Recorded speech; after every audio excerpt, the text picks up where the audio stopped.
Nous allons dans le livre de Juges, le chapitre 6, à partir du verset 11 jusqu'au verset 16. Juges chapitre 6, du verset 11 à partir du verset 11 jusqu'au verset 16. Puis vint l'ange de l'Éternel et il s'assit sous le térébinthe d'Ophra, qui appartenait à Joas de la famille d'Abiézer. Gédéon, son fils, battait du froment au pressoir, puis pour le mettre à l'abri de Madian. L'ange de l'Éternel lui apparut et lui dit: l'Éternel est avec toi, vaillant héros. Gédéon lui dit: ah mon Seigneur, si l'Éternel est avec nous, pourquoi toutes ces choses nous sont-elles arrivées? Et où sont tous ces prodiges que nos pères nous racontent? Quand ils disent: l'Éternel ne nous a-t-il pas fait monter hors d'Égypte? Maintenant l'Éternel nous abandonne et il nous livre entre les mains des Madians. L'Éternel se tourna vers lui et dit: va avec cette force que tu as et délivre Israël de la main de Madian. N'est-ce pas moi qui t'envoie? Gédéon lui dit: ah mon Seigneur, avec quelle force, avec quoi délivrerai-je Israël? Voici, ma famille est la plus pauvre en Manassé, et je suis le plus petit dans la maison de mon père. L'Éternel lui dit: mais je serai avec toi, et tu battras Madian comme un seul homme. Amen. Pouvez-vous vous asseoir?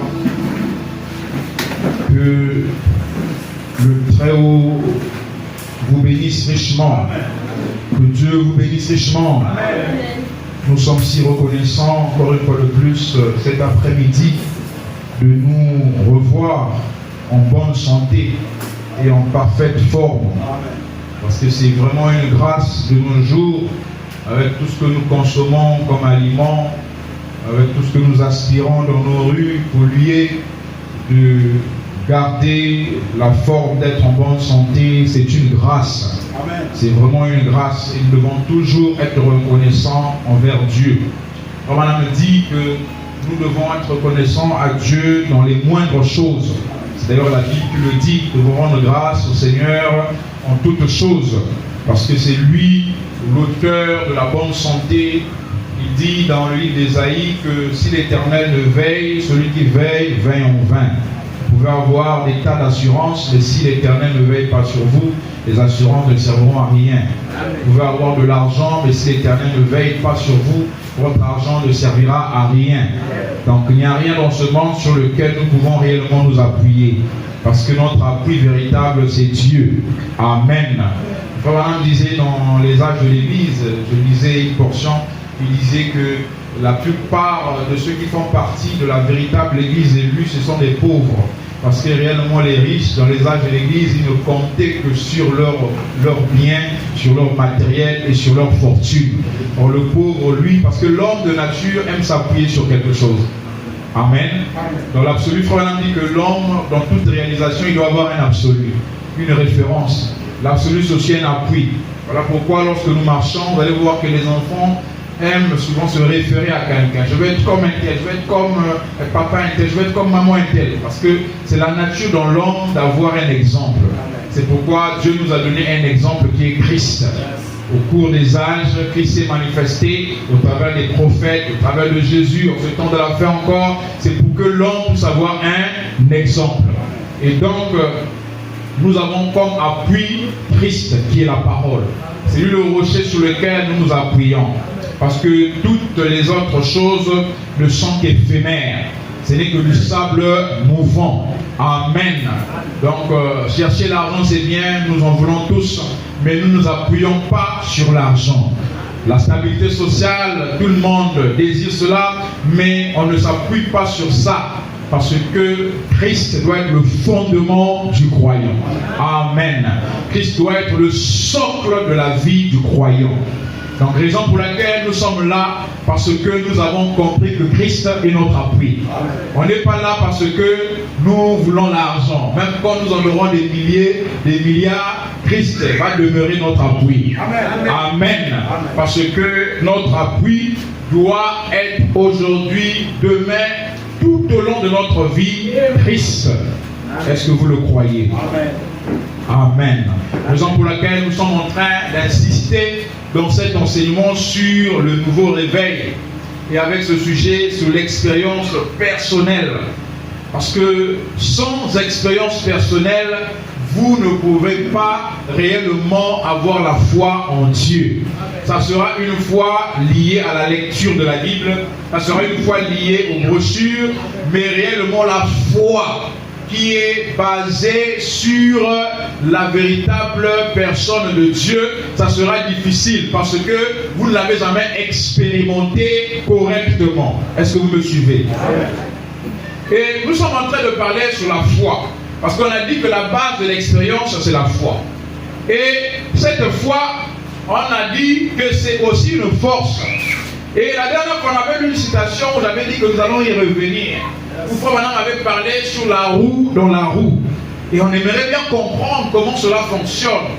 Parce que tout ce qui est dans la Bible, il s'agit de Christ. Amen. Et Frère Branham dit que quand vous lisez votre Bible, vous ne voyez pas Christ, vous avez mal lu. Est-ce qu'il y a quelqu'un avec moi? Amen. Et donc ici, en fait, quand on parle de la roue dans la roue, il se réfère à l'expérience d'Ézéchiel. Nous allons y revenir. Maintenant, nous récapitulons un peu avec Gédéon, parce que c'est là où nous sommes arrêtés. Gédéon ici, je vais rappeler, parce que la plupart des temps, quand on parle de Moïse, on parle d'Élie, certaines personnes sont là, se disent, bon, Élie était un prophète, Moïse était un prophète, ça veut dire les expériences là, Dieu n'utilise que les prophètes. Moi, je ne suis pas prophète. Moi, je suis une simple sœur. Moi, je suis un simple frère. Mais remarquez ici que Gédéon n'était même pas prophète. Gédéon était un croyant comme tout autre. Dernièrement, nous avons montré que lorsque Dieu a suscité le prophète, en ce temps-là, pour parler au peuple, Gédéon aussi faisait partie de ce peuple-là. Donc il avait aussi écouté ce que le prophète leur avait fait remarquer, le message du prophète que Dieu lui avait donné, à donner au peuple. Gédéon était dans le groupe. Mais il est arrivé un moment où l'ange de l'Éternel est venu apparaître à Gédéon. Pas comme étant un prophète, mais comme étant un simple Israélite. Donc un simple citoyen plutôt de ce peuple-là, Dieu le révèle ce qu'il devrait faire pour délivrer son peuple. Donc il ne s'agit pas de dire non, les expériences c'est pour les prophètes, moi non. Gédéon n'était pas un prophète, c'était un simple jeune homme que Dieu a visité. Et qu'est-ce qui a attiré cette présence de l'ange? C'était l'attitude de Gédéon. Parce que l'ange lui a dit vaillant héros. Et nous avons remarqué pourquoi Dieu l'avait appelé vaillant héros. C'est parce que pendant que les autres se cachaient dans les cavernes, sous les montagnes, lui était sous le téribenthe, il continuait à battre le froment. Ça veut dire que pendant que les choses vont mal, pendant que les situations ne font que s'empirer, où les gens tendent à abandonner la foi, pour dire que j'ai essayé, j'ai cru pendant tant de temps, j'ai cru pendant tant d'années, moi j'ai fait ceci, j'ai fait cela, alors il y a eu comme un relâchement. Le vaillant héros, c'est celui qui continue avec le même zèle. Amen. Alléluia. Même quand celui qui l'avait apporté la parole abandonne, lui va continuer. Amen. Parce que souvent notre foi est basée sur des hommes. La plupart des gens, leur foi est basée sur les hommes. Ah, ils croient aussi longtemps que tel homme qu'il croit. On vient de parler tout à l'heure des exemples. Est-ce qu'il y a quelqu'un avec moi? Amen. On vient de parler tout à l'heure des exemples, parce que chacun aime avoir un appui. Ah, moi, le pasteur, ah, moi, l'ancien témoin, vraiment. Et quand cet ancien faillit, si la foi était totalement basée sur lui, cette personne va rétrograder. Amen. Alléluia. Or, nous devons avoir confiance en l'homme, mais l'homme en tant que représentation de Christ. Amen. C'est parce qu'il y a quelqu'un avec moi. C'est un mystère, parce que même l'homme qui est devant vous ne peut que représenter. C'est pourquoi on dit, étant monté, il a fait des hommes comme veut dire semblable. Parce que le véritable apôtre, le véritable docteur, le véritable prophète, c'est Christ lui-même. Donc ces hommes-là ne font que représenter. Donc dans la mesure où quand je crois l'homme, parce qu'on est aussi appelé à croire l'homme, c'est même la chose la plus difficile. Frère me dit, c'est d'emmener un mortel à croire un autre mortel. Maintenant le problème c'est que nous devons comprendre que l'homme a ses limites. L'homme a ses failles. Donc, lorsque tu vas voir les failles de l'homme, ta foi qui était dans l'homme, en réalité, tu ne croyais pas en l'homme, mais tu croyais en Christ. Donc, même si l'homme faillit, toi, tu continues à croire en Christ parce que ta foi était liée à Christ. C'est pourquoi il faut même dire que la majorité des gens, c'est qu'on emmène les hommes à croire ou à s'arrêter à la foi dans des hommes au lieu de croire à Christ. Parce que si je vous emmène à croire en Christ, vous me croirez par rapport à la foi que je vous emmène à l'être lié à Christ. Mais si je vous emmène à moi, quand je m'arrête, vous vous arrêtez. Parce qu'il y a quelqu'un avec moi. Mais quand je vous emmène à Christ, comme étant représentant de Christ, votre foi est liée à Christ. Ça veut dire que même là où je faillis, vous continuez à croire en Christ, parce que votre foi ne se limite pas à l'homme, mais à Christ. Est-ce que vous comprenez cela? Et c'est pourquoi même quand les prophètes venaient, on les croyait comme s'ils étaient Dieu, parce que Moïse était le Dieu vivant pour Israël. C'était des représentants.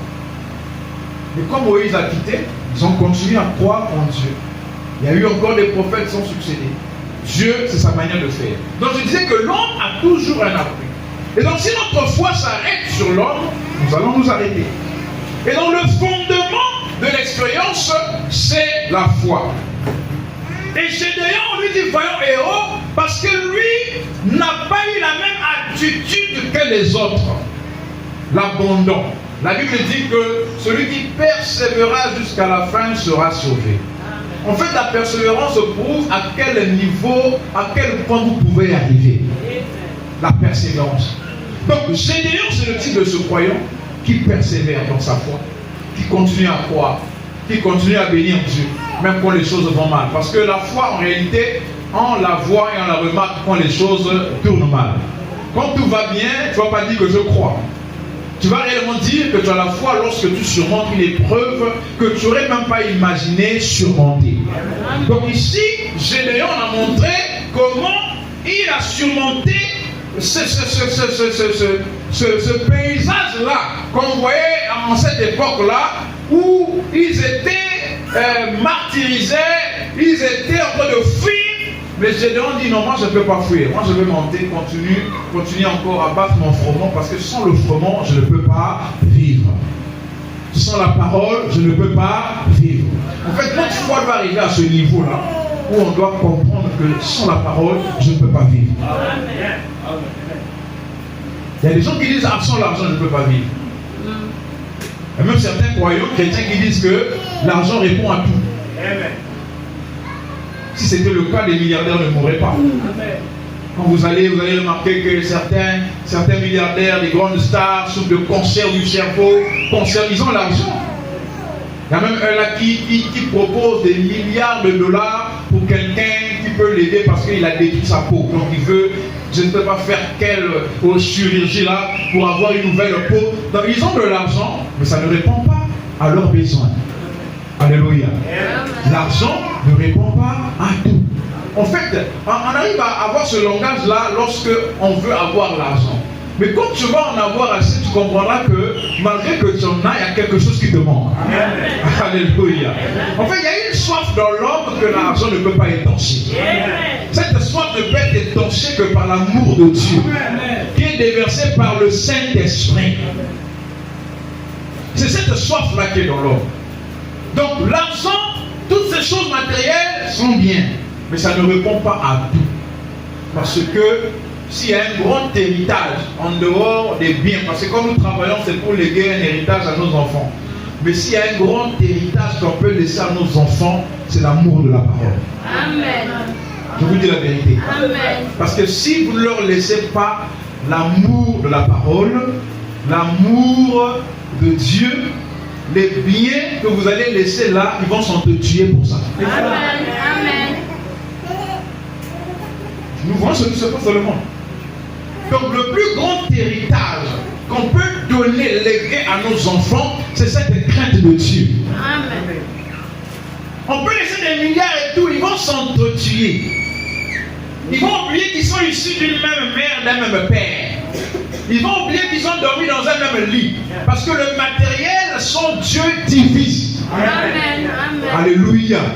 L'argent, son Dieu divise les familles. Amen. Je peux même aller vivent les églises. Amen. Où un tel est sorti, il est parti, pourquoi, voilà, il y avait ceci, l'argent, le pasteur avait ceci, le frère avait fait. Donc, aussi longtemps qu'il n'y a pas Dieu dans le cœur, le matériel divise. Donc cet héritage-là est précieux. Je ne sais pas pourquoi je suis en train d'insister là-dessus. Parce que c'est très important. Je vois beaucoup d'enfants, je dis que c'est la future génération de demain. Donc nous devons les inculquer des bonnes valeurs. Ils doivent savoir dans la vie qu'est-ce qui est le plus important. Amen. Parce que dans la vie, il y a ce qu'on appelle l'essentiel et l'agréable. Amen. La chose essentielle, c'est d'avoir Dieu dans son cœur. Amen. Tout le reste est agréable. Mais l'agréable ne servira pas en tout temps. Alléluia. Donc nous devons comprendre c'est quoi qui est essentiel.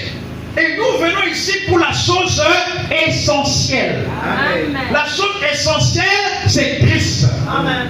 Les autres choses, ce sont des choses que nous aimons qui sont agréables. Ça doit accompagner ce qui est essentiel. Amen. Donc aussi longtemps que j'ai des choses agréables, mais je n'ai pas l'essentiel, je dois me soucier de mon avenir. Amen.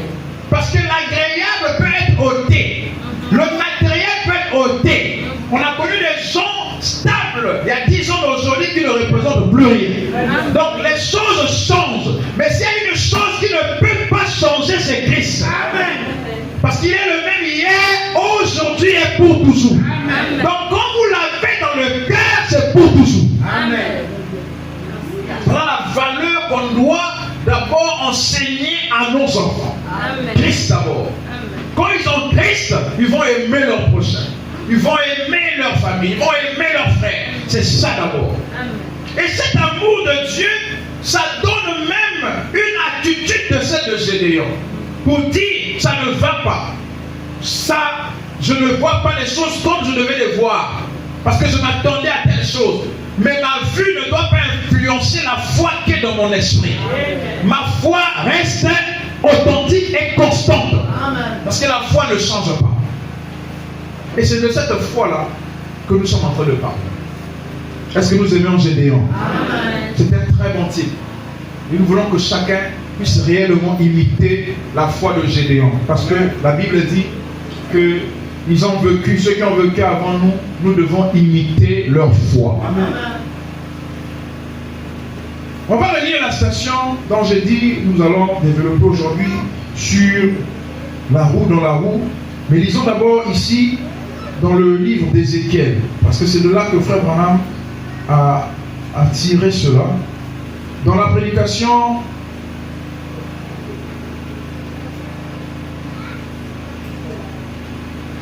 alors Jésus vint et il appela. C'est là que nous avons lu ça. Frère Branham dit ceci au paragraphe 90. Alors Jésus vint et il appela. Paragraphe 90. Alors, quand vous avez une foi véritable, quand les deux dents de l'engrenage se rencontrent, comme ça, la roue va se mettre à tourner. Quelque chose va se produire. Parce qu'il y a de la puissance des deux côtés. La puissance de la foi et la petite roue tournée par la foi, la grande roue tournée par la puissance de Dieu. Quand ces choses se mettent à tourner, quelque chose se produira forcément. Ici, il montre qu'il y a deux roues. Une roue représente la puissance de la foi qui est dans l'homme, et l'autre roue représente la puissance de Dieu, qui est le Saint-Esprit. Est-ce que quelqu'un est avec moi? Parce que Dieu aussi a sa foi. Parce que la Bible dit que Dieu dit que la lumière soit, la lumière fut. Il dit que Dieu a cru dans sa parole. Parce qu'il savait que sa parole ne peut pas revenir à lui sans pourtant qu'elle ait atteint le but pour lequel elle est sortie. Donc on a ici deux roues. Et ces deux roues représentent la puissance de l'homme, qui est la foi, et la puissance de Dieu, qui est le Saint-Esprit. Et par ailleurs, on montre encore ces deux roues comme l'esprit et l'âme. Est-ce qu'il y a quelqu'un avec moi? Amen. Maintenant ici, vous allez voir.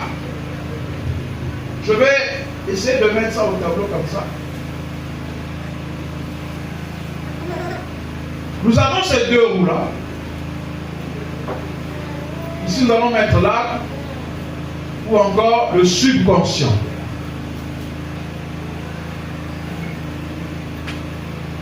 Et ici, là, c'est l'esprit. Non. Ce qui est à l'intérieur, c'est l'âme. Et ce qui est à l'extérieur, c'est l'esprit.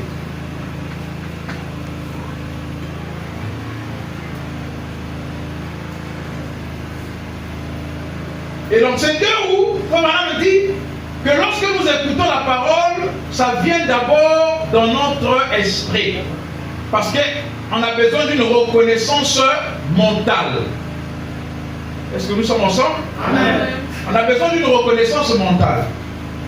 Mais pourquoi ça maintenant prend cet exemple pour parler de la foi, en montrant que les deux roues doivent aller ensemble pour que cela puisse produire quelque chose?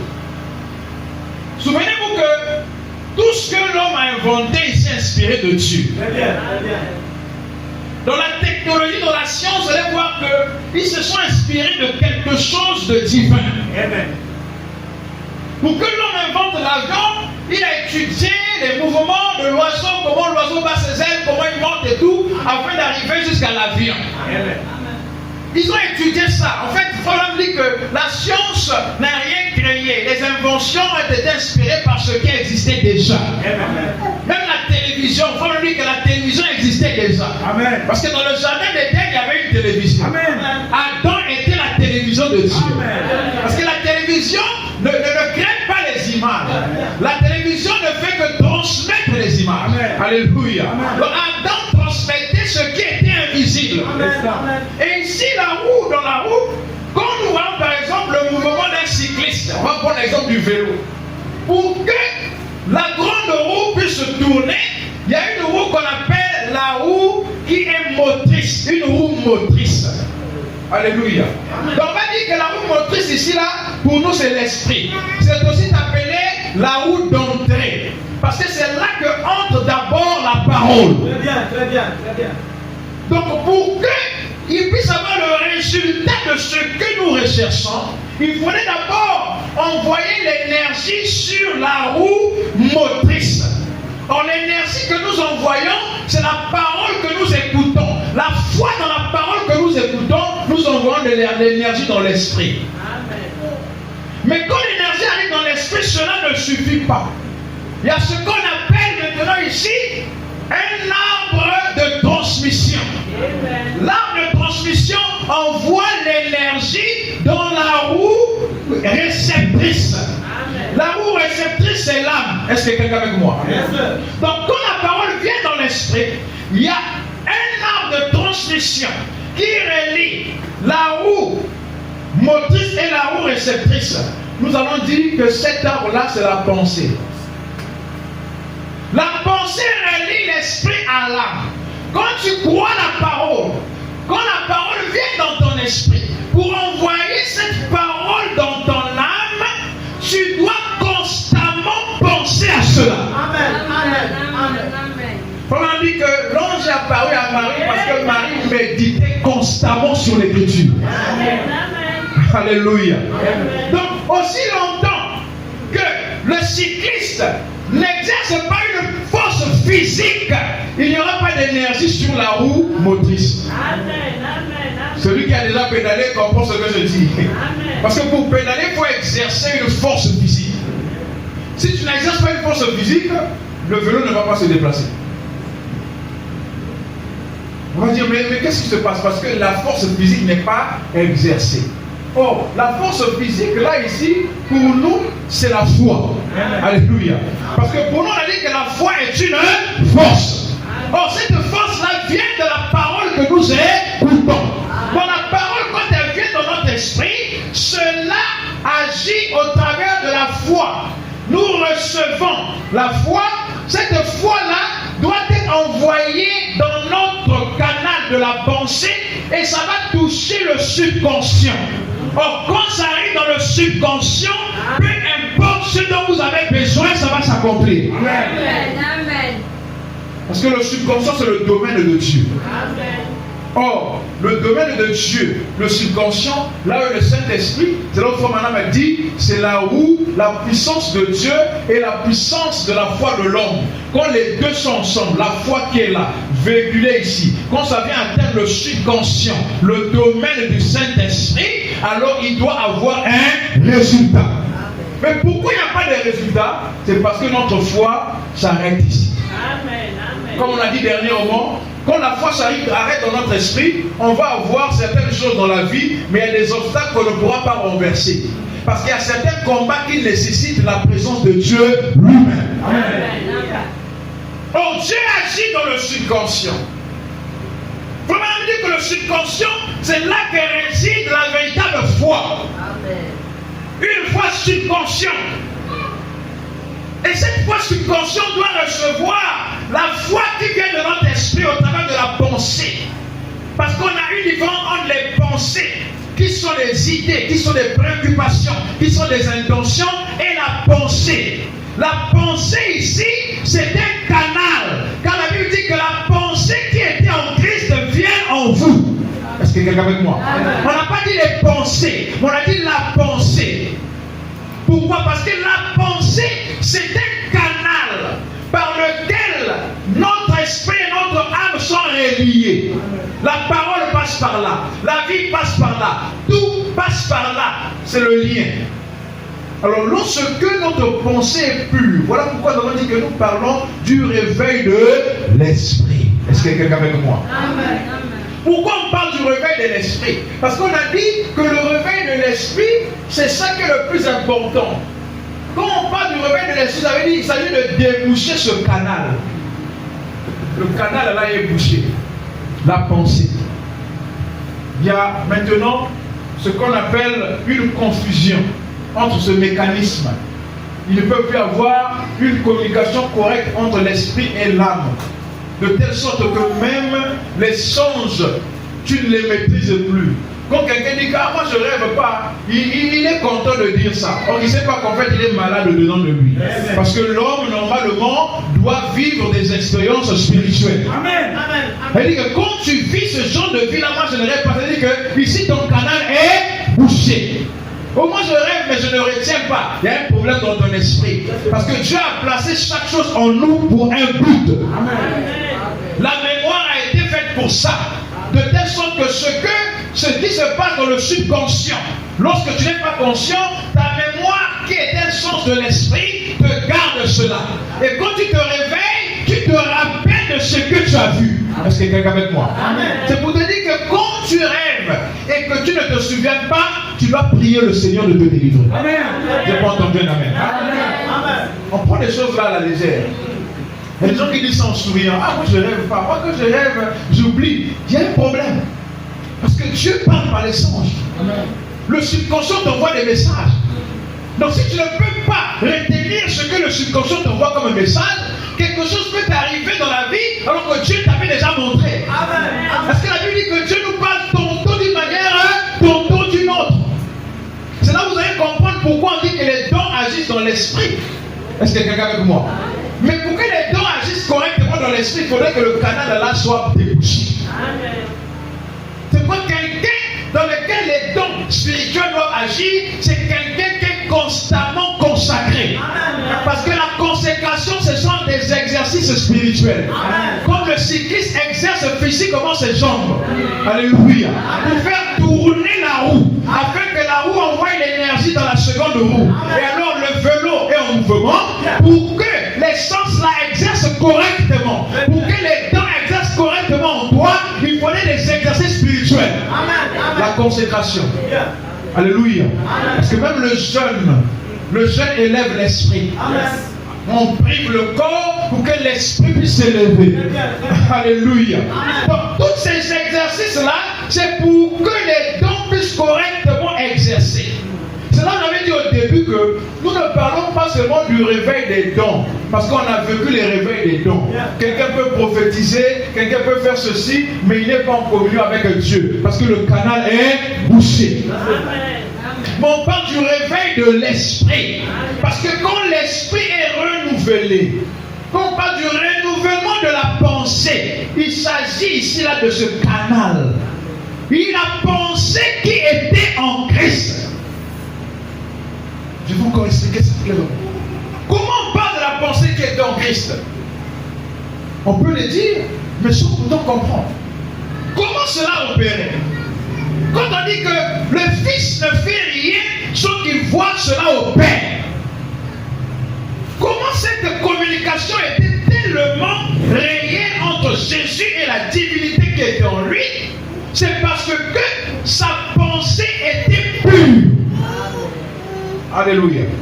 C'est parce que sa pensée était débouchée. Comme on a vu qu'aujourd'hui, ce canal-là est tellement bouché par les voies de ce monde. On est occupé par ceci, la télévision, les réseaux sociaux, tout cela que nous regardons. On a dit que même l'œil est la porte de l'âme. Est-ce que quelqu'un avec moi? Amen. Et quand on dit l'œil est la porte de l'âme, ça ne veut pas dire que l'œil est quelque part ici, non. L'œil est une entrée extérieure. Alléluia. En chaque entrée extérieure, on voit quelque part.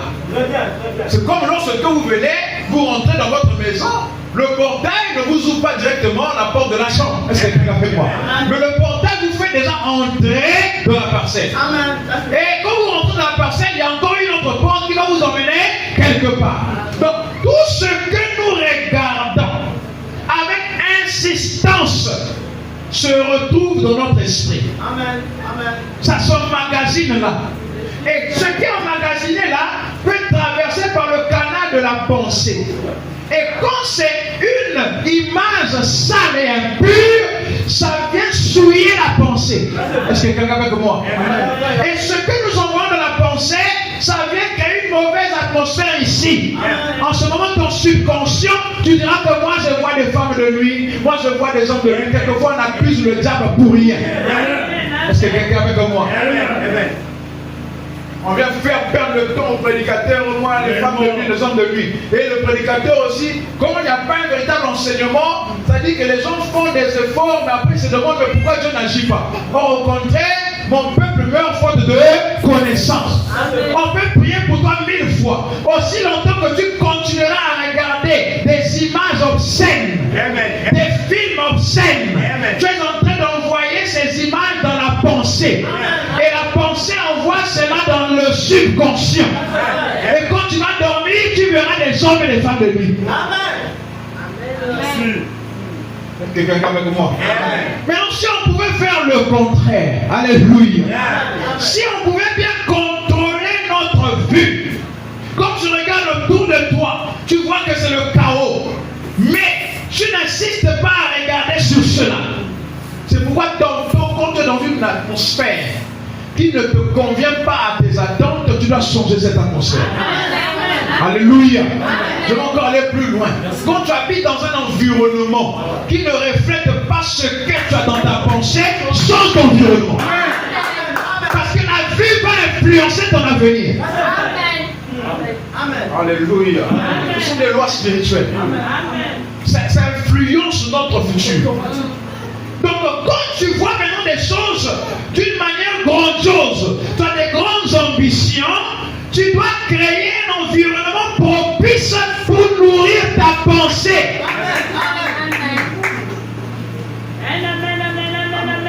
Abraham préparait la Léette quand Dieu lui a dit qu'il aurait un fils.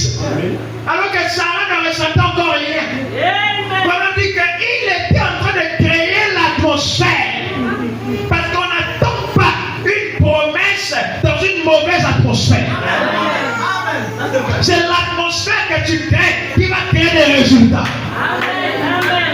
Donc lorsque tu regardes des choses simplement de la tristesse, des films tristes, des films ceci, tu es en train de nourrir ton esprit. Et ton esprit envoie ça dans la pensée. Et tu vas quelquefois te rendre compte que tu ne fais que descendre sur la mort, sur la maladie, sur ceci, sur la souffrance. Est-ce que quelqu'un avec moi? Amen. Le genre de son que nous écoutons. Parce que les 5 sens de la chair, les 5 sens de la chair là, ce sont aussi des portes. Alléluia. Ce sont des portes. Et chaque porte est liée à une porte dans l'esprit. Ce que je regarde, ce que j'écoute, j'envoie des messages dans mon esprit. Quelqu'un qui s'attend à un changement dans sa vie, dans tous les domaines, il doit contrôler le genre de cantique qu'il écoute. Amen. Alléluia. Quelqu'un qui s'attend à une bénédiction, que ce soit dans le spirituel, le matériel, le monde physique, le domaine matériel, physique, financier, il doit maintenant faire une sélection des cantiques qu'il écoute. Quelqu'un qui dit que moi je crois au réveil, Dieu bénit, Dieu ceci, il ne peut plus être à la maison et écouter.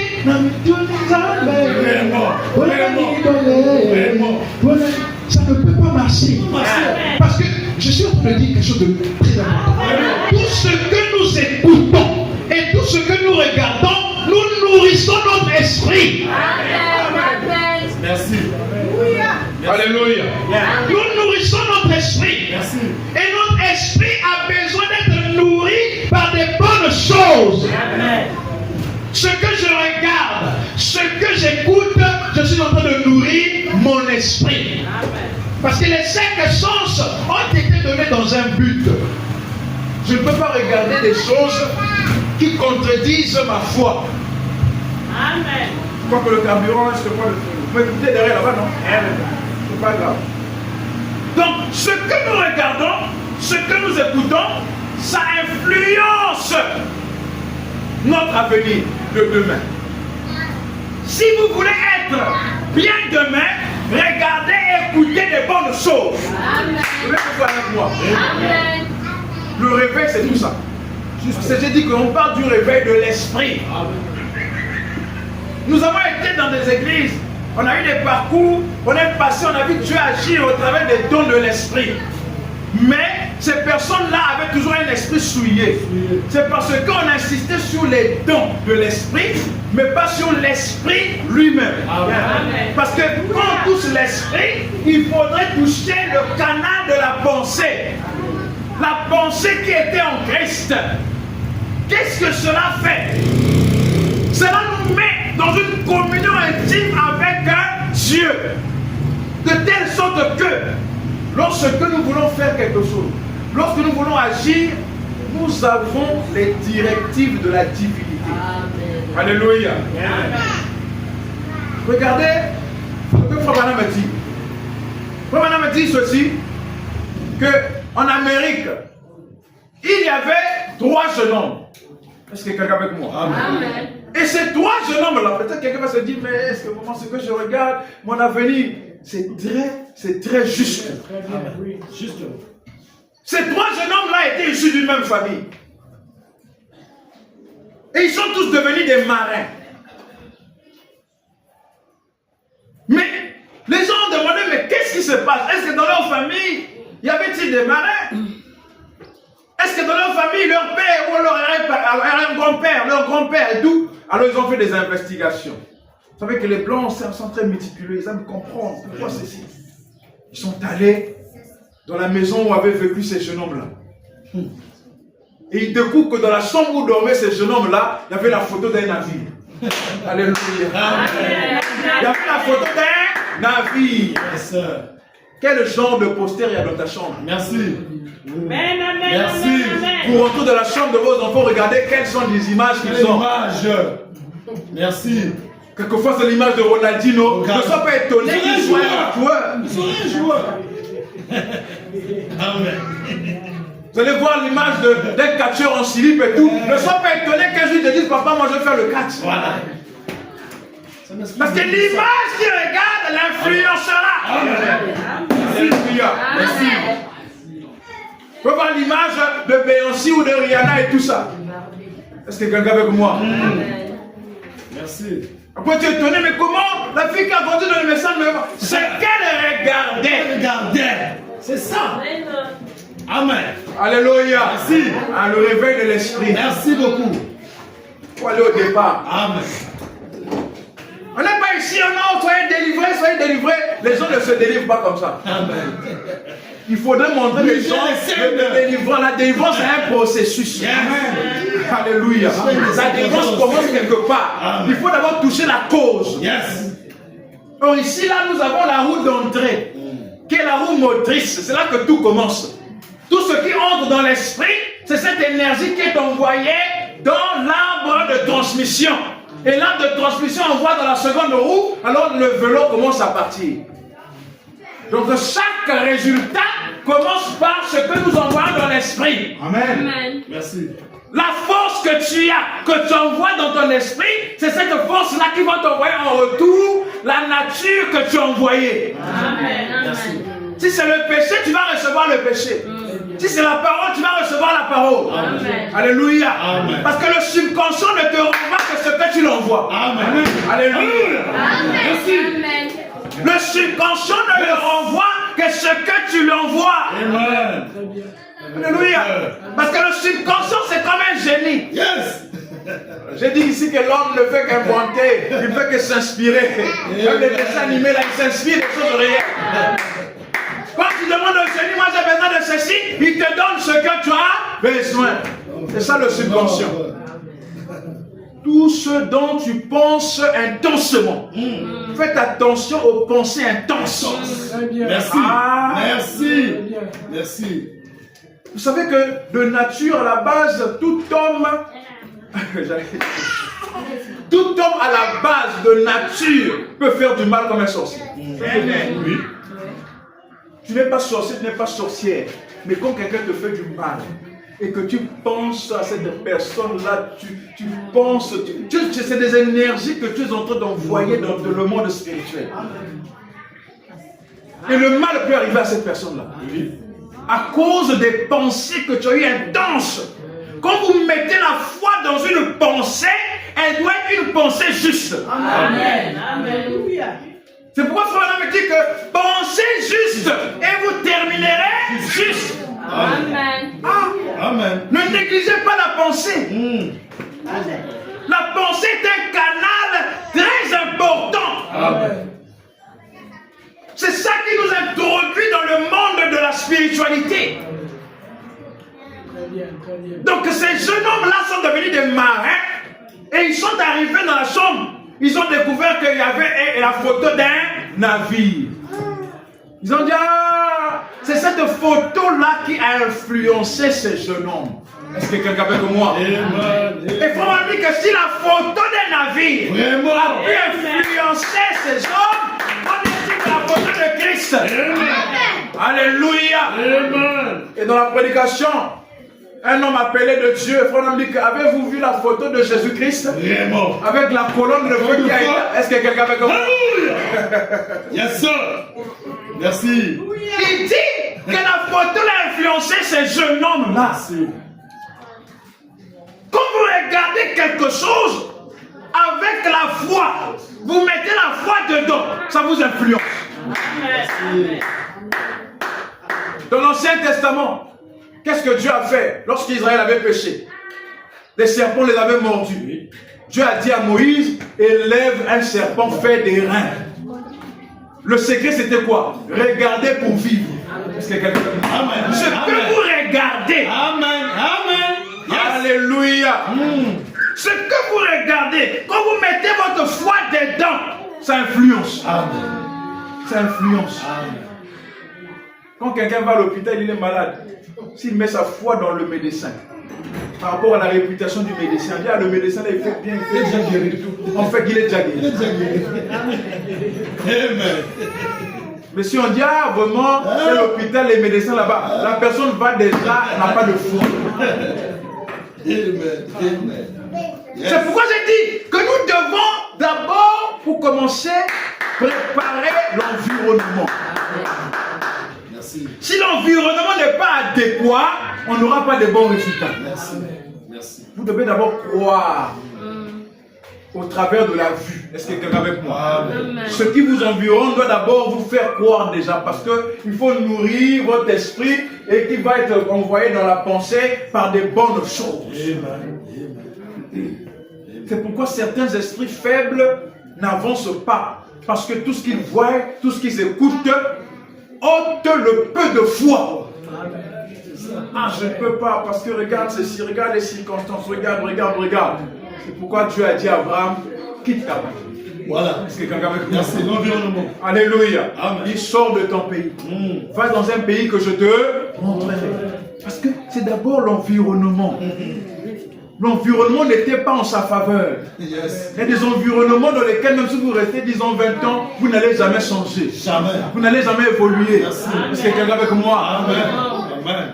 Il y a des quartiers dans lesquels on n'élève pas les enfants. Merci. Parce que l'environnement va les influencer. Amen. Alléluia. Amen.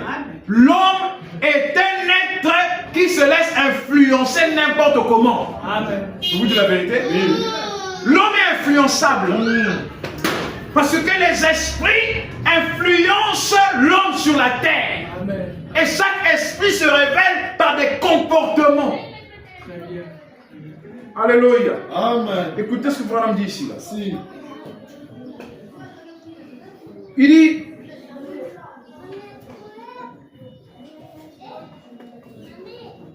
dans la prédication, tournez les regards vers Jésus. Au paragraphe 226.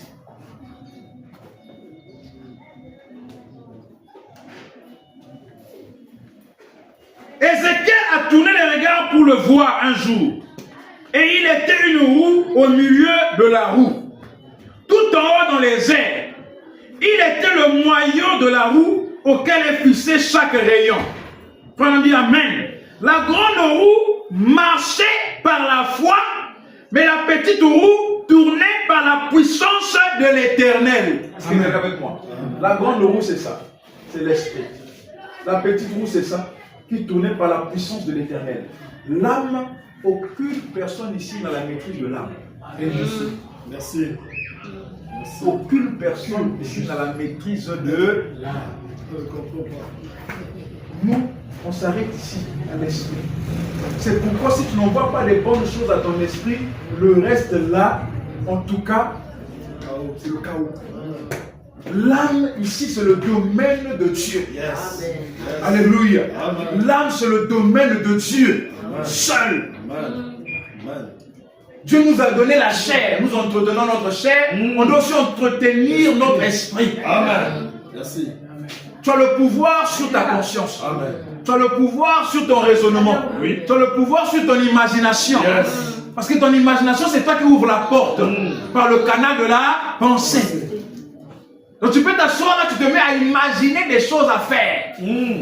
Merci. Alléluia. Amen. Et notre imagination doit toujours être pure. Amen. Pour que le canal de la pensée ne soit pas souillé. Amen. Parce que si le canal est souillé, on envoie les sources de la souillure ici aux environs de notre subconscient. Nos affections, notre conscience, notre imagination, notre raisonnement. Il y a encore quoi? Conscience. Notre conscience. Les 5 sens qui nous ont été donnés ici dans notre esprit, nous devons les entretenir comme nous entretenons les 5 sens de la chair. Amen. Amen. Amen. Merci. Est-ce que quelqu'un avec moi? Amen. Amen. Mais ici, l'âme, le subconscient, c'est pas nous. Amen. L'âme appartient à Dieu. Alléluia. L'âme appartient à Dieu. L'âme appartient aussi à ça. Yes. Alléluia. Parce que ici, c'est soit de Dieu ou son adversaire. Yes, sir. Merci. Il dit l'Éternel, la grande roue marchait par la foi, mais la petite roue tournait par la puissance de l'Éternel. Voilà que Ézéchiel a vu quand il a tourné les regards. C'est pourquoi Frère Madame dit que la plupart des gens disent que moi je crois, plutôt mais Dieu n'agit pas et tout. Il dit c'est parce que les gens ne croient pas réellement. La majorité des gens s'asseyent et attendent que Dieu puisse agir. Or Dieu n'agira pas aussi longtemps que vous-même vous ne croyez pas. Amen. Pour que Dieu entre en scène, il faut d'abord que moi je puisse être en action. Comment l'homme est en action? Par la grande roue, la foi. Croire la parole ne suffit pas. Pour dire Amen ne suffit pas. Parce qu'il y a des gens qui ont crié et aujourd'hui ne croient plus. Quand tu crois, la vraie foi, ça veut dire que tu dois emmener cette foi dans tous les sens de ton esprit. Si tu crois que tu es béni, elle dit que tu dois, dans ton imagination, tu dois maintenant imaginer la belle vie que tu fais. Très bien. C'est ça. Quand quelqu'un croit que je suis guéri, dans son imagination, il ne doit plus encore s'imaginer la condition qu'il vit présentement. Il doit s'imaginer dans une condition guérie, en bonne santé. Et quand cette foi va dans tout l'esprit, en ce moment, la pensée prend la relève, et cette pensée que le canal envoie cette foi ici, là où se trouve la puissance de Dieu. C'est pourquoi Frère Branham me dit que la puissance de Dieu, le pouvoir de Dieu pour transformer se trouve dans l'homme. Amen. Pourquoi? Parce que l'homme doit d'abord croire que la transformation est possible. Amen. Amen. Si je ne crois pas, je ne peux pas emmener le Saint-Esprit aussi à agir. Tout commence d'abord par moi. Jésus disait quoi? Ta foi t'a guéri. Ta foi t'a guéri. Tout est question d'abord de la foi, parce que c'est la roue motrice ou la roue d'entrée qui emmène le mouvement dans tout le mécanisme. Cette énergie-là est envoyée par l'arbre de transmission et ça touche la roue réceptrice. En ce moment, vous voyez maintenant que la chose devient en mouvement. Est-ce que quelqu'un est avec moi? Frère dit qu'il en est de même avec l'électricité. Alléluia. Il faudrait qu'il y ait la dynamo. Donc la dynamo, ici, on a l'énergie mécanique qui est transformée en énergie électrique. Cette transformation-là, en fait, c'est notre foi qui commence le tout. Dieu prend le relais. Alléluia. Tout commence par l'homme. L'homme doit croire. S'il n'y a pas de foi, il n'y a pas de changement. S'il n'y a pas de foi, il n'y a pas de transformation. Alléluia. Or, la foi n'est pas quelque chose de dire simplement je crois. La foi est active. Et ça commence dans notre esprit. On doit mettre de l'ordre d'abord dans notre esprit pour qu'il y ait un changement. Alléluia. Comme j'ai souvent dit, que le développement d'un pays, il ne s'agit pas de construire des infrastructures. Il faut d'abord un changement de mentalité. Parce qu'on peut construire des infrastructures, on met plutôt des histoires partout. Les mêmes personnes vont aller jeter des ordures là où c'est propre. Alléluia. Parce que l'esprit n'est pas en ordre. C'est la même chose avec Dieu. Aussi longtemps que notre esprit n'est pas en ordre, même si Dieu déverse les bénédictions, les gens vont rester pauvres. C'est bien dit Amen. Merci. Alléluia. Amen. Vous savez quoi? Les bénédictions de Dieu, Dieu les déverse en nous donnant des opportunités. Amen. Amen. Amen. Mais comme dans notre esprit, on pense que la bénédiction de Dieu vient par plutôt une manière que nous avons de concevoir les choses. Quand une opportunité vient à nous, on ne la saisit pas. La bénédiction de Dieu vient par des opportunités. Et dans la vie, tout est question de saison. Quand l'hiver passe, vous n'aurez plus l'hiver au printemps. Le printemps, c'est le printemps, l'été, c'est l'été. Est-ce que quelqu'un est avec moi? Quand le printemps passe, vous allez avoir une autre saison. Donc ce que vous allez avoir au printemps, vous ne pouvez pas avoir ça dans l'hiver. Alléluia. Donc quand le temps de l'ensemencement arrive, si tu n'as pas semé, ne t'attends pas à récolter pendant le temps de la moisson. Amen. Chaque opportunité que Dieu nous donne représente une saison. Soit de bénédiction, et la saison d'épreuve aussi existe. Amen. Alléluia.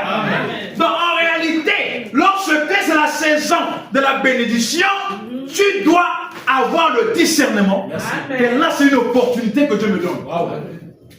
Le problème, c'est qu'avec Dieu, dans la vie de l'homme, tu ne sais pas à quel moment l'opportunité te sera encore donnée. Alléluia.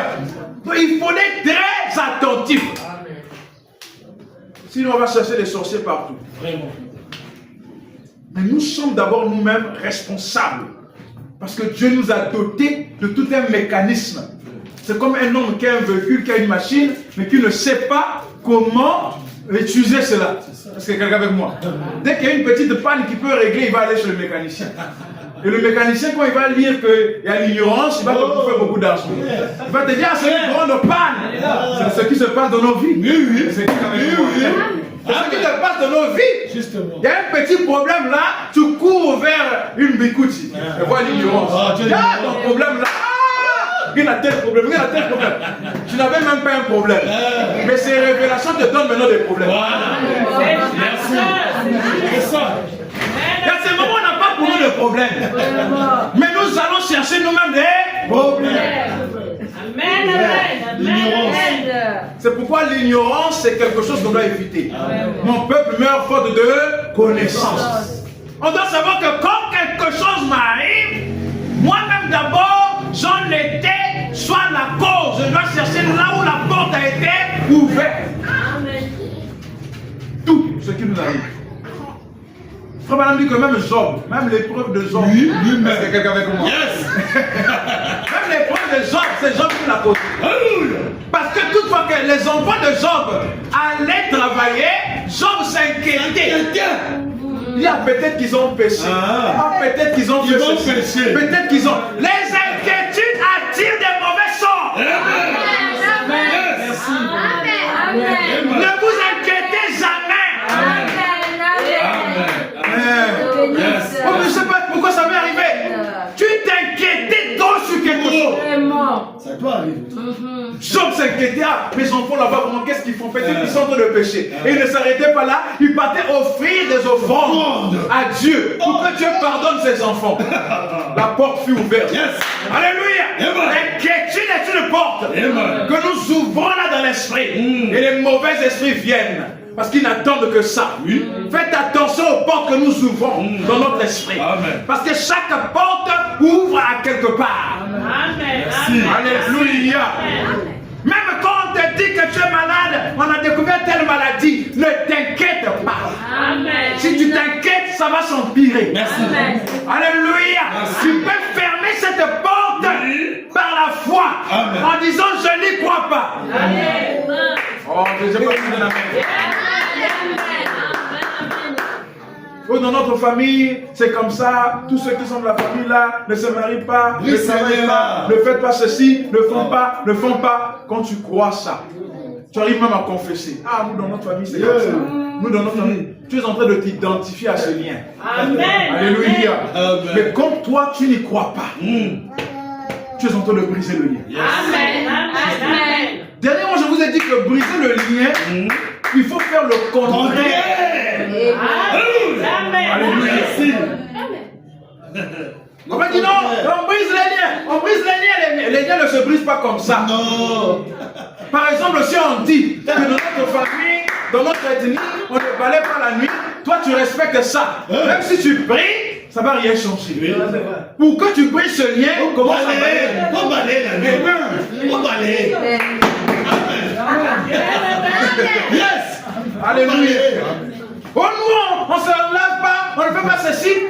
Pour que le lien soit brisé, fais le contraire. Amen. Merci. Fais le contraire. Amen. C'est la même chose avec Dieu. Quand Dieu établit une loi, vous brisez la loi, il faut faire le contraire. C'est la même chose. Juste.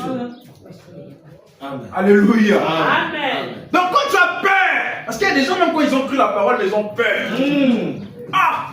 Chez nous, vraiment, depuis l'arrière-grand-père, on avait dit on ne peut pas épouser telle tribu, sinon il n'y aura pas d'enfants, sinon il n'y aura pas. Tu es encore sous ce lien-là. Voilà. Mais pour briser ce lien, fais le contraire. Très bien. Voilà. Alléluia. C'est ça le secret pour briser un lien. Merci. C'est ça le secret. Merci beaucoup. Donc tu ne peux pas croire que tu es délivré pendant que tu es encore soumis à un joug étranger. Très bien. Quand Dieu a dit à Abraham, quitte ton pays, quitte la maison de ton père, ici aujourd'hui, il ne s'agit pas de quitter littéralement. Mais il s'agit de se détacher des coutumes qui n'obéissent pas à la volonté de Dieu. Amen. Alléluia. Parce que c'est ça la maison du Père. Un héritage héréditaire qu'on garde sur nous. Maintenant, chez nous, vraiment, depuis l'arrière-grand-père, c'est le diabète, vraiment le diabète. Et tu prends des produits parce que tu sais que héréditairement, tu en souffres. Tu es encore en train de nourrir ce lien. Alléluia. Pour couper ce lien, ne prends plus ça. Amen. Je peux entendre un amen. Amen. C'est pas facile, hein? Oui. Parce que l'homme a peur de mourir. Courageux. Alléluia. Mais c'est pas toi qui déjettes ta propre vie. C'est Dieu. Alléluia. Frère Madame dit ceci. Dans la prédication, alors Jésus vint. Au paragraphe 91 maintenant. Pour produire la lumière qui est là, en haut, il faut 2 pièces matérielles et une dynamo. Amen. Tout cela qui tourne ensemble Et pour vous, c'est pareil. Cela produira la lumière. Cela produira la foi. Cela produira la puissance. Cela produira la guérison. Écoutez, quand le croyant et Dieu se mettent à tourner ensemble. Amen. Pour la délivrance d'Israël, Dieu ne suffisait pas. Merci. Merci. Dieu a dit à Abraham, ton peuple sera esclave dans un pays étranger. Mais à la 4e génération, moi-même je descendrai, je vais les délivrer. Mais pour la délivrance, pour chaque chose, Dieu ne suffit pas. Amen. Il faudrait que Dieu s'associe à l'homme. Amen. Alléluia. L'homme lui-même aussi ne peut pas. Il faudrait que l'homme s'associe à Dieu. Amen. Les deux doivent être ensemble. Même pour nous sauver, Dieu en tant qu'esprit ne pouvait pas. Alléluia. Dieu en tant qu'esprit ne pouvait pas. Il fallait que Dieu et l'homme s'associent. Amen. Merci. Amen. Gloire à Dieu. Gloire à Dieu. Il faut toujours qu'il y ait cet ensemble-là pour qu'il y ait la délivrance, pour qu'il y ait la guérison. Amen. Alléluia. Amen. Pour ta guérison, associe Dieu à ta foi. Amen. Amen. Ne dis pas seulement Dieu guéris-moi. Dis Seigneur, tu vois ma foi. Parce que Dieu doit voir la foi. Amen. Pour ta délivrance. Ne dis pas seulement Dieu délivre-moi. Non, tu dois avoir la foi de la délivrance. Amen. La puissance pour te délivrer doit trouver la foi. Alléluia. Amen. Il dit les deux. Quand le croyant et Dieu se mettent à tourner ensemble, cela génère la puissance de sa résurrection.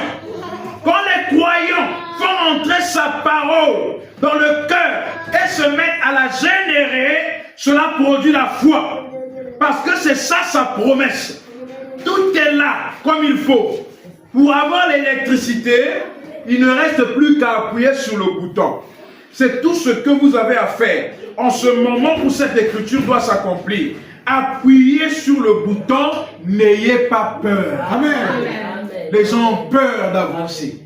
Les gens ont peur de réussir. Les gens ont peur d'améliorer leurs conditions de vie. Parce qu'ils se disent que peut-être c'est pas possible. Quelquefois on se dit, je ne veux pas trop croire. Peut-être qu'après, si cela ne s'accomplit pas, je ne veux plus croire en Dieu. Non, moi je continue à croire. Amen. Si Dieu est Dieu, il va l'accomplir. Amen. Comme on a dit ceci. Quand Dieu dit que vous imposerez les mains aux malades, les malades seront guéris. Moi, si je crois, je vais imposer les mains. Si le malade n'est pas guéri, ce n'est pas ma honte, c'est la honte de Dieu. Amen. Souvent, on veut aider Dieu pour rien. Si j'essaie de faire là, peut-être ça va marcher. Après, les gens croiront que Dieu... Est-ce que si les gens croient que Dieu n'existe pas, c'est toi? Dieu doit prouver aux gens qu'il existe. Amen. Moi, je dois accomplir sa parole. Et si lui, elle existe, il doit accomplir ce qu'il a promis. Amen. Alléluia. Amen. Donc ici, c'est la foi. La roue qui reçoit la parole. Ton esprit. Et cette roue doit faire tourner tout le mécanisme. La foi doit être véhiculée à partir de l'esprit. Doit être dans le canal de la pensée. Quand la pensée n'est pas imbibée de la foi, il n'y aura pas de résultat. Dans la pensée, il y a beaucoup de choses quelquefois que nous véhiculons. Ce qu'on t'a dit, ce qu'on a fait, ce que tu as vu, ce que tu as écouté, et ça a bouché le canal. Donc quelquefois, même quand tu écoutes la parole, ça t'arrête dans ton esprit, ça ne peut même pas passer ici. Alléluia. C'est comme vous avez une maison, mais les canaux de la SN2 sont tellement bouchés que la pompe l'eau ne coule plus. Parce que les tuyaux sont bouchés. C'est la même chose. Vous ne pouvez pas avoir de résultats. Vous ouvrez la pompe, il n'y a pas d'eau. Mais pourtant, chez le voisin, à quelques kilomètres, l'eau coule. Mais à votre niveau, en fait, les canaux sont bouchés. La seule chose à faire, ce n'est pas de forcer la pompe. C'est de chercher à déboucher les canaux. Le problème, ce n'est pas la parole que tu écoutes. Amen. La parole que tu écoutes est efficace. La parole que tu écoutes est puissante. Parce que le message que nous avons reçu, nous avons eu des résultats dans les témoignages. Amen. On a vu comment le message a fait de John Charit un millionnaire. C'est juste. Un homme qui est un casseur de pierres et qui est devenu un milliardaire en francs CFA. Dans son entreprise, il y avait des milliers de Colombiens qui travaillaient. C'est le message qui a fait ça. Oui. Mais pourquoi le même Dieu n'agit pas avec nous? C'est un problème de la pensée. Il y a même des points du message qui pensent que ce que Dieu a fait là au temps de Frère Branham aujourd'hui ne peut plus le faire. Oui. Déjà, les temps sont révolus. Hein? À l'époque, les choses n'étaient pas comme aujourd'hui. Ta pensée doit être renouvelée. Est-ce que c'est la vérité? Amen. Le Dieu qui a béni John Charit, est-ce qu'il n'est pas capable de nous bénir? Mais pourquoi il n'y a pas de grande bénédiction? La pensée. Tu vas voir quelqu'un qui va dire, ah mais tu sais, en Afrique, la pensée. Ah tu sais là-bas, tu sais les Européens, ta pensée là. C'est ça qui te bloque. Amen. Ah, tu sais, nous en Afrique, on a une manière de voir les choses et tout. Aussi longtemps que tu vas réfléchir comme ça, il n'y aura pas de résultat. Parce que la foi n'a rien à voir avec l'Afrique, l'Asie et tout. Amen. Est-ce que quelqu'un est avec moi? Amen. La foi, c'est la foi. À moins que vous démontrez qu'il y a une foi européenne, il y a une foi asiatique, il y a une foi africaine, il y a une foi américaine, il y a une foi, je ne sais pas, australienne. Non. La foi, c'est la foi. Amen. Alléluia. Amen. Mais même en termes de foi, là, la foi des Américains n'est pas plus grande que la foi des Africains. Amen. Amen. Alléluia. Amen. Amen. Parce que la foi des Africains est une grande foi. Amen. Frère dit que l'homme noir est plus spirituel. Amen. Il est plus spirituel. Il y a quelque chose en nous qui fait que nous ne puissions pas être là où Dieu nous attend. C'est parce qu'on nous a fait croire des choses que nous ne sommes pas. Amen. Alléluia. Moi je crois que l'évangile et ce que nous avons appris à l'école continue encore à boucher nos canaux. Justement. C'est vrai. Parce qu'à l'école, on nous a montré que l'homme noir est inférieur. L'homme noir doit travailler pour l'homme. Alléluia. L'homme noir doit être comme ça. Même dans les églises, on arrive à nous enseigner que voilà, le fils de Noé qui fut maudit, la génération de Cam, Canon, c'était des noirs et tout ça. C'est toujours l'évangile de l'ennemi pour nous asservir. C'est quelqu'un avec moi. Les canaux là doivent être bouchés. C'est pourquoi je soutiens un prédicateur qui ramène l'Africain à sa place. Amen. Alléluia. Amen. Parce que la pensée doit être débouchée de toute pensée, de toute théologie qui en tout cas a déformé la foi. Voilà. Parce que quand ta pensée est que moi je suis noir, moi le noir peut arriver loin, la foi est limitée. Amen. Ce que vous croyez limite votre foi. Yes. Alléluia. Amen. Et quand on vient même dans le monde des tabernacles, on a limité les gens qui avaient de grandes ambitions. Quand on te dit que bon, toi tu es croyant, le message c'est pour aller au ciel. L'argent, toutes ces choses-là, ça ne nous concerne pas, nous c'est le ciel. Ça a aussi limité les gens. Yes. Alléluia. On a oublié que Jésus a dit cherchez d'abord le royaume des cieux et le reste vous sera donné. Pas au ciel, ici. Pierre a dit à Jésus, nous avons tout abandonné pour te suivre. Qu'est-ce que nous allons gagner? Jésus dit que personne ne peut tout abandonner, me suivre et ne rien gagner. Et vous gagnerez la vie éternelle dans le siècle à venir, des terres, des familles, des maisons dans le siècle présent. Alléluia. Le Dieu qui donne la vie éternelle est-il incapable de bénir financièrement? Jamais. Alléluia. La rédemption doit être dans sa totalité et dans la joie. Si c'est le salut, ce qui est essentiel, mais je meurs de faim, je ne serai pas dans la joie. Si j'ai le salut, mais je n'ai pas de quoi me soigner, je ne serai pas dans la joie. Alléluia. La rédemption est dans sa totalité et dans la joie. C'est pourquoi tant que je ne suis pas satisfait, je continue à dire Seigneur, je veux ceci. Amen. Seigneur, donne-moi ceci. Le même Dieu encore est réel. Alléluia. Le Dieu de John Charit est encore réel. Non, s'il n'est pas le même Dieu, alors le message c'est un problème. Oui, c'est un problème. La religion ne peut pas nous limiter. Non. Amen. Alléluia. Si pour certains d'entre nous, on a été limité à cause des enseignements, nos enfants doivent aller loin. Amen. Très loin. Sans limite. Amen. Alléluia. Parce que le Dieu qui nous a donné la vie éternelle est capable de nous emmener plus loin. Amen. Très loin même. Alléluia. Amen. Vous écoutez ceci encore pour terminer. Dans la prédication des questions et réponses de 1959, du 23 décembre 1959, il dit ceci. Je vais lire au paragraphe 98. Je voudrais vous demander quelque chose. Est-ce que souvent, vous les gens qui sont présents, pendant beaucoup d'entre vous, il vous est arrivé à certaines occasions de savoir parfaitement que quelque chose allait se produire? Oui. Est-ce que quelqu'un comprend? Certains d'entre vous, beaucoup, il vous est arrivé quelquefois de savoir que quelque chose va se produire. Il semblait impossible que cela se produise. Mais vous saviez parfaitement que cela allait se produire. Parce que quelquefois, quand tu regardes, c'est impossible qu'il y ait un changement. C'est comme lorsqu'on attend la pluie. On sait reconnaître que non, il va pleuvoir. Mais quand tu regardes, impossible qu'il puisse pleuvoir.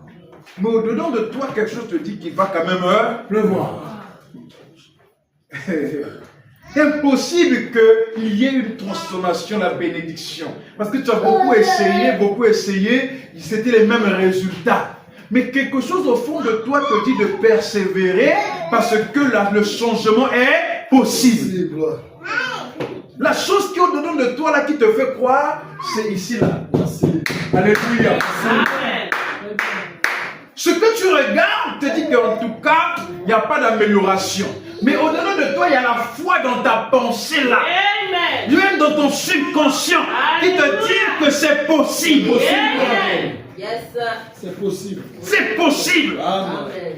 Et tu continues à persévérer. C'est cette foi subconsciente là qui te fait continuer à croire le message. Amen. Amen. Amen. C'est cette foi subconsciente là qui t'emmène toujours à persévérer dans tes affaires pour te dire que tu vas réussir. Amen. Les résultats sont négatifs, mais au-dedans de toi, quelque chose te dit que ça va aller. Amen. Il semblait impossible que cela se produise. Mais vous saviez parfaitement que cela allait se produire. Est-ce que ça vous est déjà arrivé? Frère Madame dit que c'est cette foi, ce subconscient qui agit. Alléluia. Amen. Amen. C'est cette foi, dit ce subconscient qui agit. Quand ça arrive dans le subconscient, rien ne peut l'arrêter. Il dit encore dans la prédication, question-réponse numéro 3, pour terminer. Au paragraphe 129, question-réponse numéro 3, prêché le 30 août 1964. Au paragraphe 129, il dit ceci. Que dois-je faire pour ma famille? C'est une question qui a été posée à Frère Branham. Frère Branham dit, utilisez pour votre famille la même foi que vous utilisez pour vous-même. Confiez-les au Seigneur et croyez de tout cœur, de tout votre cœur que vous allez être sauvés. Il dit que ça ne vienne pas seulement de votre pensée naturelle, ici, mais que ça descende tout au fond, à l'intérieur, dans le subconscient. Amen. Amen. Et alors, ils sont à vous. Amen. Amen. Oh, c'est Amen. C'est juste. Il dit, même pour votre famille, la question a été posée. Donc, si la foi là descend dans le subconscient, la famille est à vous. À combien plus forte raison les choses que nous cherchons dans la vie? J'ai besoin de telle chose. J'ai besoin de ceci. Prenez simplement votre temps. Hein? Application numérique. C'est ce que nous sommes en train de dire. Yes. Quelqu'un, comme on a dit le jeudi, qui a besoin d'un changement. C'est quelqu'un qui est poussé à bout. Amen. On ne va pas lui dire, fais telle prière, fais une sorte de prière. Non, non, non. Il veut un changement Il dit non, j'en ai assez, les choses doivent changer. Retire-toi quelque part, dans un endroit calme. Pendant même beaucoup de heures, même toute la journée. Ne prie pas beaucoup et tout parce que tu vas te fatiguer. Reste calme. Parle au fond de ton cœur. Après avoir parlé du fond de ton cœur, voyage dans ton imagination. Amen. Parce que plus vous imbibez votre pensée d'une chose, la chose va rester dans la pensée. Amen. Et quand la chose va rester dans la pensée, ça va descendre dans le subconscient. Tu es en train d'envoyer de l'énergie dans ta pensée. Pendant longtemps, tu es là. C'est ce qu'on appelle la méditation. Quand on dit que non, j'ai eu un temps de consécration, tu as consacré quoi? Et tu t'es consacré à qui? C'est ça. Ou non, j'ai un temps de consécration. Tu consacres à quoi? On ne consacre pas le corps. On consacre la pensée. Amen. Alléluia. Parce que c'est la pensée, c'est là où le travail se fait. Quand tu consacres ta pensée à Dieu, parce que c'est là que le diable aussi vient combattre. Quand Jésus est allé à la montagne pour se consacrer, il n'est pas allé consacrer son corps. Il est allé se consacrer dans son esprit, afin que Dieu puisse être en communion parfaite avec lui. Amen. Est-ce que vous pouvez vous consacrer votre corps à Dieu, mais si votre pensée n'est pas consacrée à Dieu, vous n'allez même pas recevoir des messages de Dieu. Parce que la pensée est débouchée, bouchée plutôt. Donc vous prenez votre temps de consécration. Dites aujourd'hui, je ne pense pas au travail. Est-ce que quelqu'un est avec moi? Amen. Je ne pense pas au travail, je ne pense pas aux enfants, je ne pense pas à quoi que ce soit. C'est ça qu'on appelle consécration. Parce que tu ne peux pas aller en consécration et tu penses encore à quoi, qu'est-ce que les enfants vont manger. Tu n'es pas en consécration. Consacre ta pensée à Dieu. Ça veut dire que tu fermes les portes à toute autre intention, à toute autre idée, à toute autre pensée. Et si ton but dans la consécration, c'est la délivrance, la guérison, c'est-à-dire que tu commences à voyager dans ton imagination pour te voir en bonne santé. Amen. À faire des choses que tu ne peux pas faire maintenant. Si c'est la stabilité matérielle, la construction, tu voyages et tu commences à construire ta maison dans ton imagination. Amen. Est-ce que quelqu'un avec moi? Amen. Tu construis la maison dans ton imagination. Amen. Amen. Là, j'ai dit que c'est l'application maintenant numérique, les mathématiques appliquées. Amen. C'est quand on dit, il faut penser. Quelquefois, certains n'arrivent pas à faire comme il se doit. Ce n'est pas en étant là, en suivant la télévision, que tu vas faire ce travail. Ça demande un temps de consécration. Amen. La parole que nous écoutons ici, mes bien-aimés, ce que je dis, c'est très capital. Aussi longtemps que cela ne va pas entrer dans notre pensée, il n'y aura pas de changement. Amen. C'est comme un enfant qui répète toutefois la même chose que vous lui dites. C'est parce qu'en fait, il n'a pas encore considéré cela dans sa pensée. Il va refaire les mêmes choses. Mais quand il va prendre son temps de mettre cela dans sa pensée, il y aura un changement. On a toutefois dit, si on est béni, on croit cela. Mais pour qu'il y ait des résultats, ça doit quitter l'esprit ici. Je sais que dans nos esprits, on croit qu'on est béni. Amen. Mais quand arrive le trouble, quand arrive l'épreuve, la foi là n'est plus. Amen. Mais pour que la foi là soit toujours existante, elle doit arriver dans la pensée. Amen. Jésus, peu importe ce qui lui arrivait, il savait qui il était. Quand tu arrives déjà à douter de ce que tu es, c'est que la foi là n'est pas encore arrivée dans le subconscient. Quand tu arrives à douter de ce que tu es, de ce que Dieu a fait de toi, c'est que le travail doit encore être fait. Amen. Quand la foi entre dans la pensée, dans le subconscient, le doute dans ton esprit ne peut pas changer ta condition. Amen. Tu vas garder ta foi dans la direction. Amen. Donc je veux que chacun de nous fasse des exercices spirituels. Amen. Comme on a donné l'exemple du cycliste. Aussi longtemps que le cycliste ne fait pas des efforts physiques pour bien pédaler, la roue ne va pas faire tourner l'autre roue et le vélo ne va pas se déplacer. Ta vie, c'est le vélo. Alléluia. Ma vie, c'est le vélo. Pour que ma vie avance, pour que ta vie avance, il faudrait que tu exerces spirituellement, intensément ta foi dans la pensée. Que tu envoies des énergies, des bonnes idées, que tu envoies des bonnes choses dans ta pensée. Arrêtons de penser des mauvaises choses au sujet de nous-mêmes. Voilà, merci. Ça empêche que notre vie avance. Amen. Supposons que ce que tu penses là est mal et que ça arrive. Une fois que tu as ce résultat, pense maintenant bien. Tu auras les mêmes résultats. Amen. Mais quelquefois, notre foi est toujours positionnée dans le négatif. Est-ce que vous savez que même le doute, c'est la foi? Oui. Amen. Le doute, c'est la foi. Parce que quand vous doutez dans la guérison, c'est que vous croyez en la maladie. Voilà. Le doute est le contraire de la foi.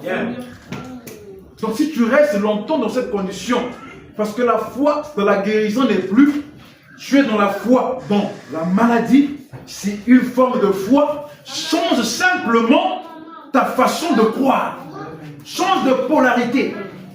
Change de pôle.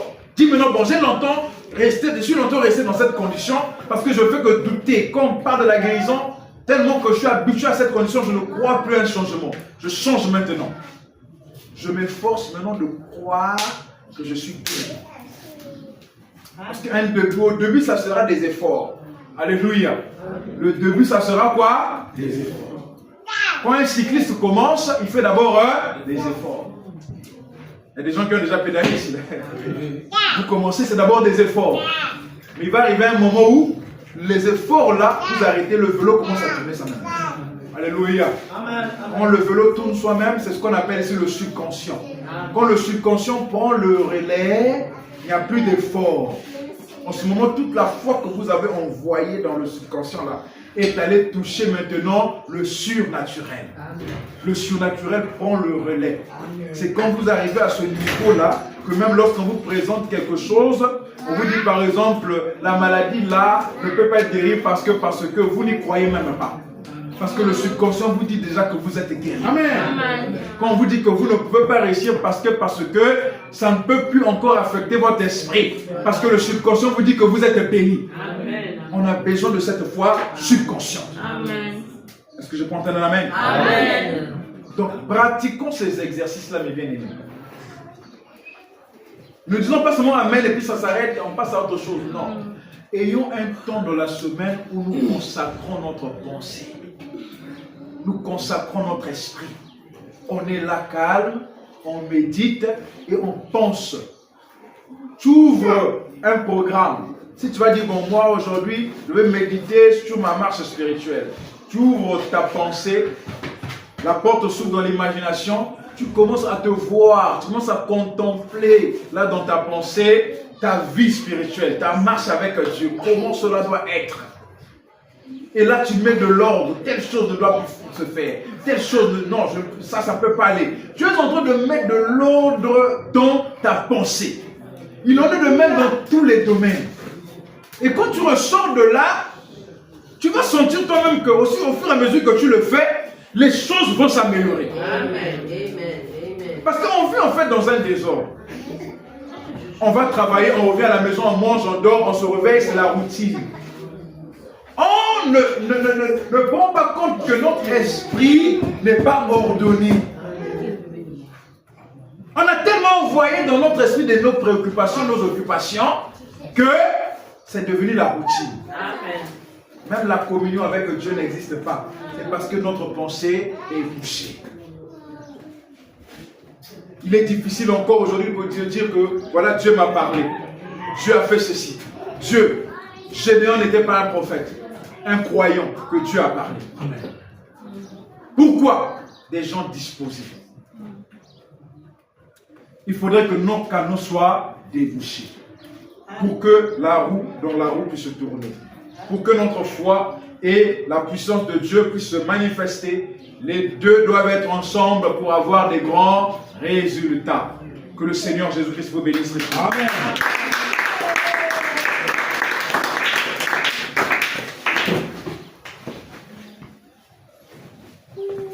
Dans un esprit d'adoration, nous allons nous tenir debout.